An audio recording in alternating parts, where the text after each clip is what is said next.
Hi everyone, so into this video I'm showing you how to create a pixel stretch effect. So this effect was popularized by Joe Cavazos. The link is in the description, so with this website I advise you to have a look on this work. So the link again is in the description. So for the photo that I use, I go onto pexel.com and I use a photo from Felipe Parucker. So I choose this scaler because there is already some movement into it. So it's going to be more easy to do our pixel stretch effect with it. So once you have downloaded and it's free for use, you can open your Photoshop. We are going to create a new document here by clicking on create. I'm going to pick the preset of print, choose an A4 format and change the landscape here into the orientation. I'm then gonna change some other settings here. So now just click on create. So once you have created this document, you can rearrange your workspace. Mainly you're gonna need the layers, so I advise you to pick them and to drag this and to collapse the different elements. And once you have done this, you can create your own workspace, maybe developing toolbar like this. And if you go to Windows Workspace, you can have your own settings. So here is mine here.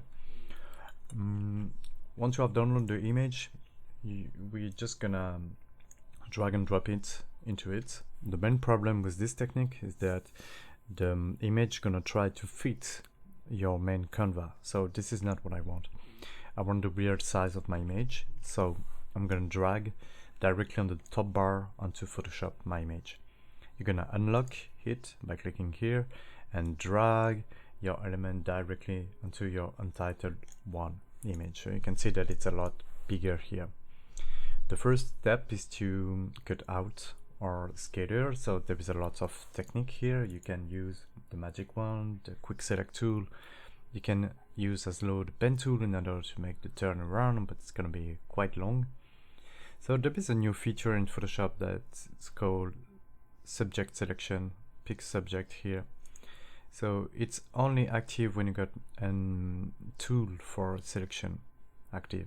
So when it's active here, you can click and select the subject, and yeah, as you can see, you can have your selection that it's done, mainly done. We're just gonna enhance the part with the air here. So if you want to enhance something here, you're gonna click on select and mask, and you could have some different kind of display here, but as my it's okay to have it like that because I want just to have the scaler into my image, so I'm gonna let it that way.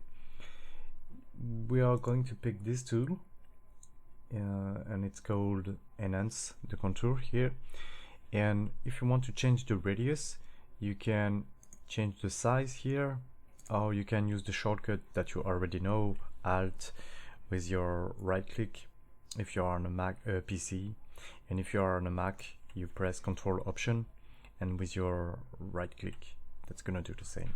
So here we go. I want to just enhance the part with the hair, so I'm just gonna clicking into it, make it a little bit tinier for tiny detail here. So I'm gonna press the space bar in order to move my image, pick different kind of detail that I don't want into it. Yep, around the end. Yeah, that's mainly okay for this kind of work here. Okay, just some tiny part here. So now if I want to enhance the general selection into it, you're gonna upraise a little bit the level of radius. So that's gonna say to Photoshop you're gonna play with 3 pixels here. You can see the difference here.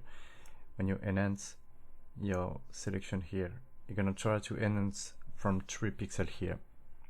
You can as low set some different kind of contrast that's gonna make it pop a little bit more, and you can as low offset the different element into it. That's gonna go inside of your selection. So I advise you to don't go too much with this tool, but that could be useful in this image. I think I don't gonna need that.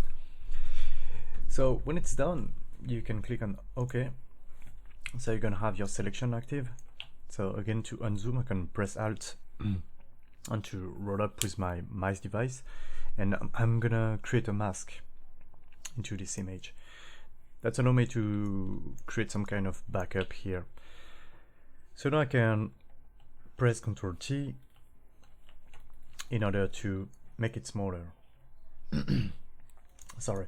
So into it, once you have pressed Ctrl T, you can pick the top corner and make it smaller to change the composition of your image. So now I'm gonna recreate the background here. To recreate the background, I'm just gonna pick this image again. So I'm going back into the tab menu and I'm gonna drag and drop it again, this image. Just gonna make it more easy for the beginners. Again, I'm pressing Ctrl T, transform this image to have the different kind of color that I need onto this image. I'm gonna create a gradient just under this one. So I'm gonna click on the background and here I'm gonna pick a gradient, and you're gonna click on edit here, and as you can see you got some tiny stuff here, so you can directly pick the colors that you need into it. So if you check some different colors, you're gonna see that that's gonna change automatically. So I'm gonna pick the smoother color, the lighter color of this one, pick the second color here, and be careful, this one is actually transparent, so you have to push the opacity level here. And now I'm gonna click on the darker color, so that's gonna recreate the same mood of the image. So once you click on OK, you can put this one off by clicking the tiny eyeball. So as you can see, I recreate the same background here.